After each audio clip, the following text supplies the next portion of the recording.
Hello, I'm starting in the Blooddramatic room. Welcome to episode 6. This is actually going to be a Rotarycraft episode. I'm just starting here because I wanted to show, since the last time I've AFK'd for maybe like 40 minutes, and I'm at a large amount of LP, 172,000 LP. That's a very large amount, I think. Yeah, it only works when I'm in the area though, which isn't great, because otherwise the mobs don't spawn, so, yeah. What we're gonna do today is actually show what I do when I'm not recording, because, like last week maybe, I spent like a few hours in the creative world playing with the Rotarycraft, because it's pretty fun. So I want to show you the progression of the Rotarycraft going forward and the next major milestones. So the next big thing that we need to do is to craft this setup here. This basically allows this friction heater here to get the furnace to a high temperature. However, I recently realized that it's not actually extremely effective, because basically the heat off the furnace is maximized when the torque and speed are similar. But with the setup, which I thought was pretty efficient, it's not. It doesn't get to equal torque and speed, or very close to it at all. Yeah, with this setup here, it only gets to 544 torque and 256 speed, so the torque is almost twice the speed. So with that, I think we may be able to change the gearboxes here to 4-to-1 gearboxes. So I'm gonna try that to see if that works. No, that would be increasing the torque more. So if we just kept it straight, if we swap these to shafts, then maybe it would work. I've already copied this to survival, so it doesn't matter what we do next.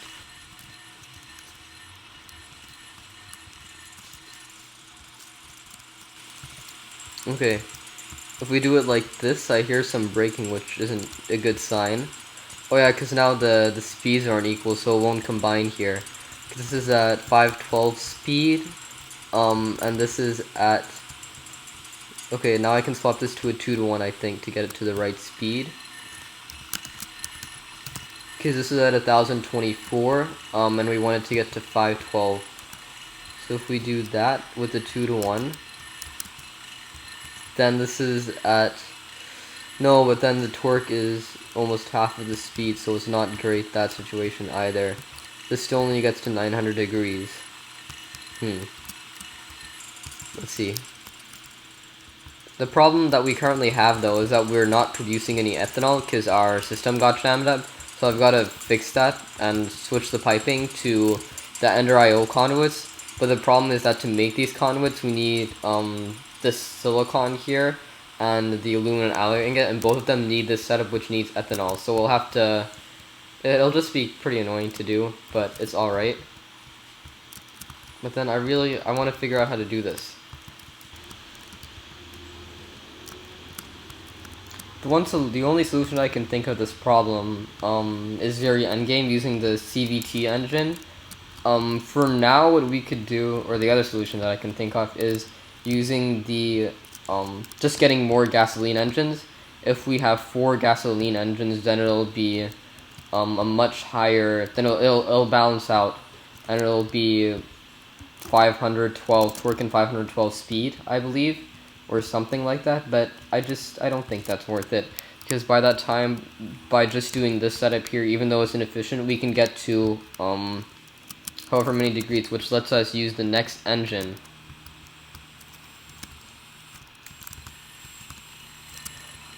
And the next engine being the performance engine here. It uses ethanol and an additive in order to generate twice the power of the previous one. It generates 256 torque and 1024 speed, which is pretty good. Here I've built an example setup of how we can use this to do an ethanol production, lubricant production, I mean. However, the problem is that it's not awfully fast. It's 17 seconds for the centrifuge and 15 seconds for the grinder here. Basically, what happens is that the canola seeds go into the grinder, then they change into canola seed husks, and that isn't extracting for some reason. Why? Oh yeah, that's because this is full. That's the problem with this setup. And then the canola seed husks go here, and then they turn into lubricant, and then it just disappeared. Yeah, the big problem with this, though, is that there's going to be a backlog of canola seed husk, so I need to put a buffer drawer in here because this thing is a lot slower. So if this gets filled up, then it'll no longer be producing lubricant because it'll have nowhere to go. So we've got to put a buffer drawer. Yeah, and then this needs an additive. So what we're using here is a blaze powder base. I'm planning on having a blaze farm later because we need one later on anyway to create jet fuel, which is the late game rotarycraft power. The other things that we could use are redstone and gunpowder. We don't have a farm for those either, so I think it's best to just set up a blaze powder farm, which is what I'm gonna do. Over here, I've tried to maximize the speed for a single centrifuge. So here I've got it to 15 seconds. So we could have a performance engine and one gasoline engine together, and that would make it so that it's 15 seconds and 15 seconds for that. We can actually get faster, I believe, with the performance engine, but that would need a better gearbox than steel, and I don't want to make a better gearbox than steel because the next tier is expensive. Actually, well, can we even make the next tier? Oh no, we actually need 1100 degrees, which I haven't figured out the setup for that yet, but we also need tungsten flakes, which we get from as a byproduct from extracting iron ore, which is not something we've done yet. Speaking of extraction, here is my extractor setup that I've made. This is basically the way to ore quintuple from Rotarycraft. This is using a performance engine, but I think realistically I would want to use 2 performance engines because this is fairly slow, as you can see. So with the problem with the extractor is that there's 2 different, well, there's actually 4 different stages. But the first, stage 1 and 4 is similar, and stage 2 and 3 are similar. But for those different stages, we have to swap the torque and speed. So because of that, it's not going to be truly maximized because there's time gaps in between swapping. Because the amount of time on stage 1 and 4 isn't the same amount of time on stage 2 and 3, so it's always going to be inefficient. But what we got here is we're using a multi-directional clutch hooked up to a redstone clock from expanded redstone. Basically, it's going to spend 30 seconds off, 1 minute on, so that's not a perfect ratio. I'm going to actually scale it down to 15 seconds off, 30 seconds on, because that's more efficient. Then based on the different power, it goes different directions. So, I don't know which is which, but if it's something, then it'll go here into a 2-to-1, and if it's the other setting, then it'll go into a 16-to-1 here. The problem is that this uses lubricant. I don't know how much lubricant it's using. Yeah, it doesn't seem like it's too much because it's not going extremely fast. And then we've got this here. This will create iron ore flakes, and we get tungsten flakes as a byproduct. So the thing is that this is 5-to-1, so we've got here 128 plus 6. Then that's close to 27 iron ore, which gets us this massive amount of iron here. So it's very, it has a very large output, but the stage that we're at right now it's quite slow. So I think what I'm going to do going forward is figure out a better lubricant setup using multiple performance engines, and then once we've done that, I'm going to set up a better setup for the extractor using multiple performance engines and a shaft junction, because I want it to be fast in this because it's pretty slow. Yeah, you can see that it's quite slow to do all of this. And then now, the next setup that I'm going to show you is extremely late game. There's actually 2 version setups of it. I'll show that after. It's the bedrock breaker. This is like the final goal. Once we're done with the bedrock breaker, I can actually stop working in the chunk that we're working in right now, which will be nice because I can actually have space to do things. Because I don't like the space confined so much. It limits me. We've got 2 different setups for it. Both of them use jet fuel here, but this one uses the micro turbines, while the other one uses the jet turbine or something. I don't remember the name. Yeah, the gas turbine. This one's a lot faster. It's 10.5 seconds for operation, but it burns through jet fuel.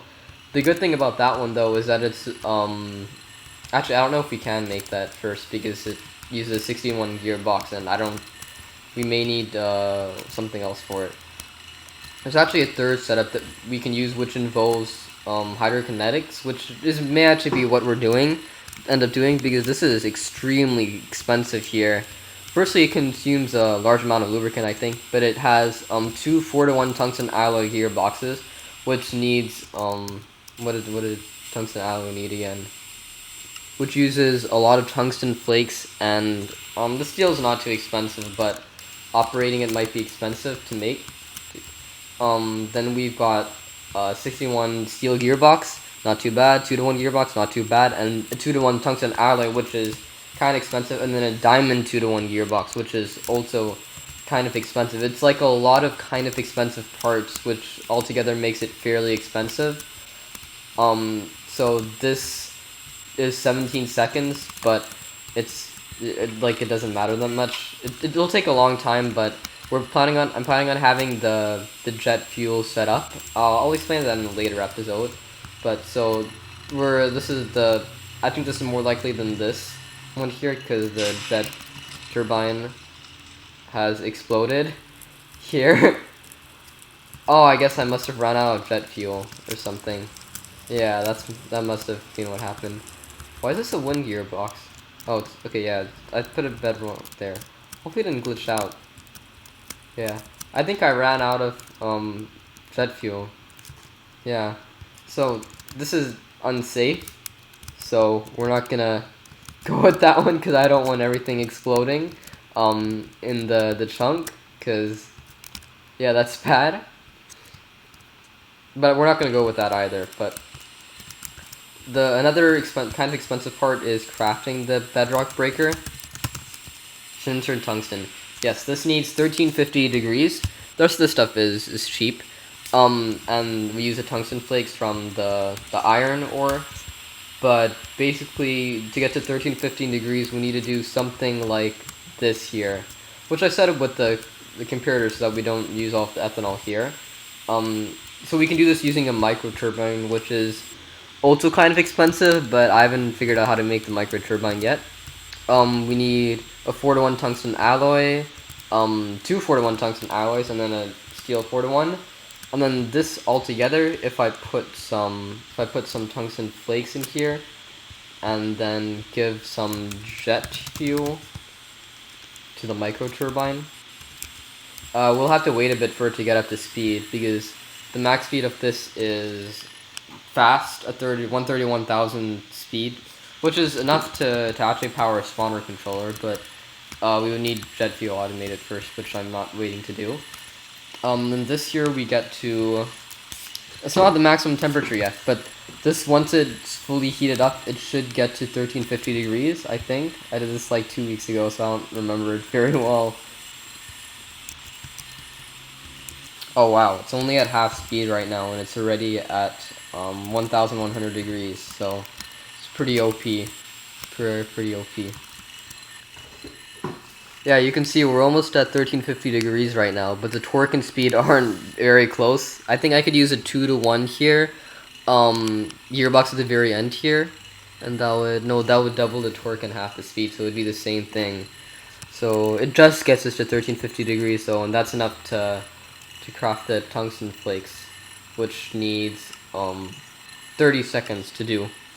Also, what's graphite used for? Oh, nuclear reactors. Okay. Yeah, so this is a setup that we'll probably have to do. Maybe I'll try to figure out something cheaper. There might be. I don't know. But then the last thing that I'm going to show off today is going to be the boring machine, which is, I kind of showed it off last episode, but I think I've got a better setup, which is not actually here. Let me swap to the other world where I have a better setup. So for the last thing for today, you can see we actually have a little water pool here at Y84, and it goes all the way down to Y12, and that's because we need a 64 block drop in order for a hydrokinetic engine to be at maximum efficiency. Where's my entrance? Here. Yeah, this uses large amounts of lubricant, which we are out of right now, and then it produces a massive amount of torque, 16,000 nanometers here. So if you put some lubricant in this here, then it should start running. See here we have a boring machine. That's going to clear out this whole section here. That's why we got the mining pipes here. There's a bunch of stone there because I don't understand how it works, but it'll with an efficiency 5 book, it'll only take 7 seconds, and we've got an efficiency 5 and soul touch book right now in survival, so that's good enough. And I think 7 seconds is pretty fast. So we can actually do this setup pretty soon because the Hydrokinetic Engine isn't actually too expensive to craft. It's just a lot of steel, and we're almost ready to craft it. But then the expensive part is going to be the lubricant setup, so that's why I need to find a new, better lubricant setup using the blaze rods and the performance engine. And every 7 seconds, it'll toss out a bunch of stuff into here, into this. Well, we're going to have a better setup, but right now I'm using the scalable chest from Rotarycraft and a micro turbine to power it, because with this, we get a large amount of pages, 17 pages off items here. So you can see we've already used up 3 pages with what I've done so far. Yeah, the problem is that this actually isn't that, we don't have very much iron, only 61, I believe. Oh no, okay, we've got 2 stacks already. Yeah, but once we get a good ethanol setup, then I think we will be good. But we don't have a good ethanol setup yet, so I don't know. One thing that I'm thinking about right now is actually using jet fuel stuff to automate the ethanol stuff. But to automate jet fuel, we need ethanol already automated, so I'm conflicted on what to do.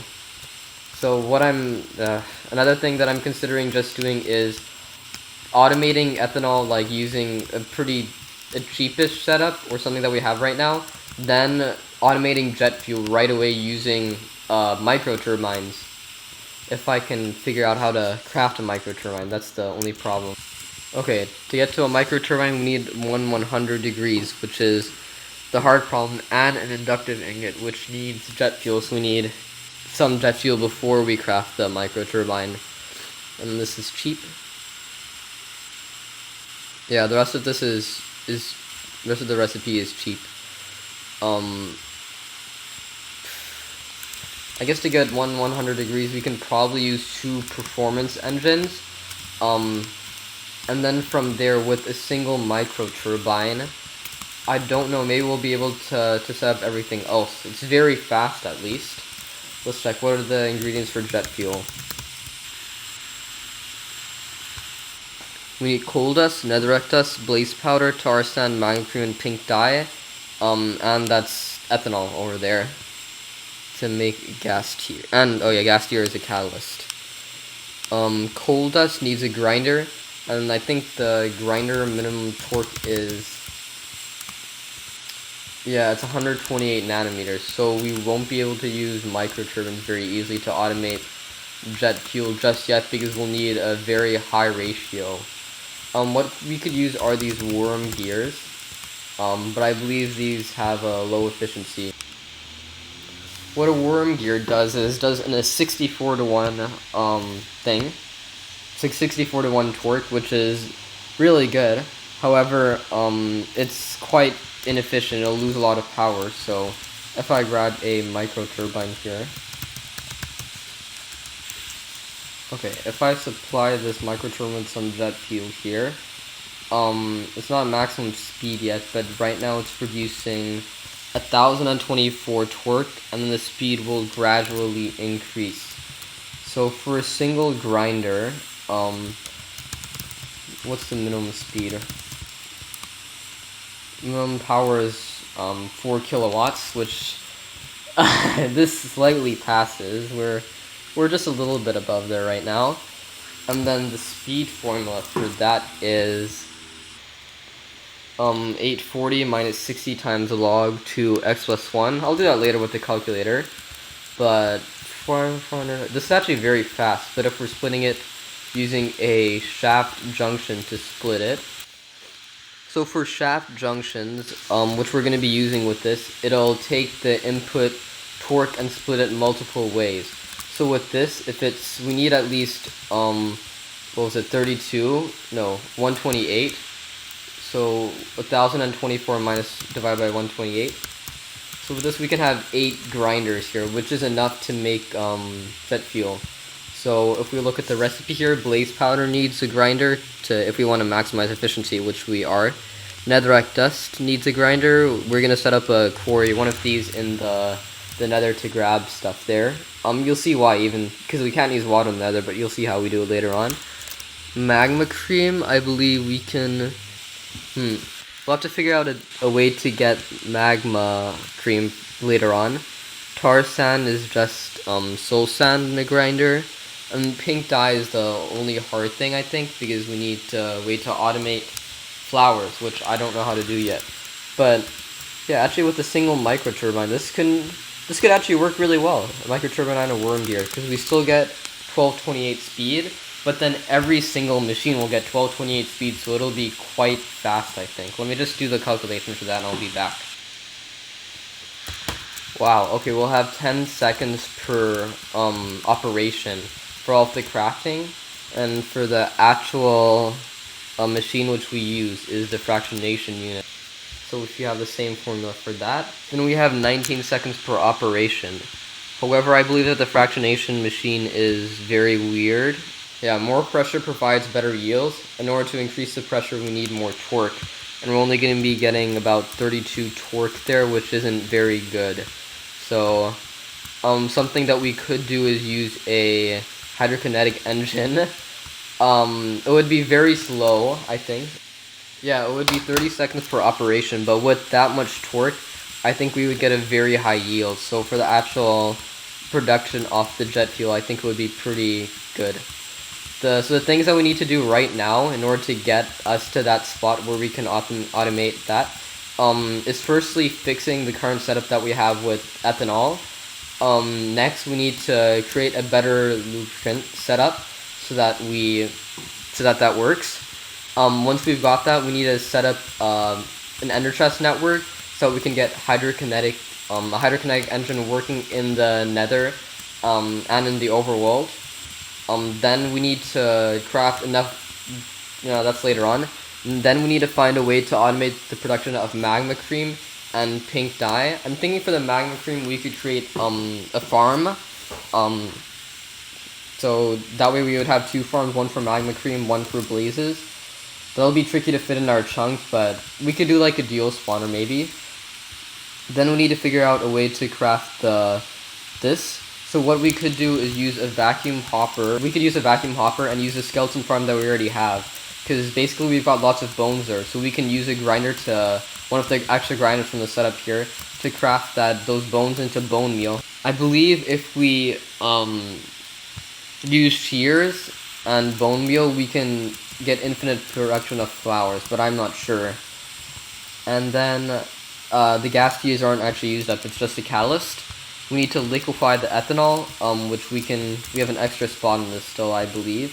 So we can do that with that. Then, yeah, wow. This can actually be really great because we don't actually need to use any gearboxes for this because we're using shaft junctions and shafts, and those are actually fairly cheap because 3 diamonds can give us 8 diamond shafts, which are probably enough for everything here, which is pretty great. So yeah, jet fuel actually isn't too far away. It's all like we've got a good roadmap. So thanks for watching. I didn't think this episode was gonna be that long. I thought it would just be showing off the stuff that I have, but the stuff that I have bad, and I've got better ideas now. Let's see. Did we get any more iron while I was talking? Nope, we didn't get any more iron while I was talking. We got a lot of stone though. Yeah. That's the thing I don't like about this. It doesn't seem very efficient. Like, it doesn't gain resources very fast, despite the large amount of lubricant I believe it's using up. Yeah, you can see the rate that it's draining it. So that's why we really need to upgrade the lubricant setup. So yeah, actually the first thing that we need to do is the blaze farm. Once we've got the ethanol, once we got the ethanol stuff fixed, we need to really get the blaze farm working. So yeah, thanks for watching. I guess the next Rotarycraft episode will probably be in a while because I'm gonna explain everything I'm gonna do. So I'll probably do it in a while and then show it off. But this has been a long episode. Bye.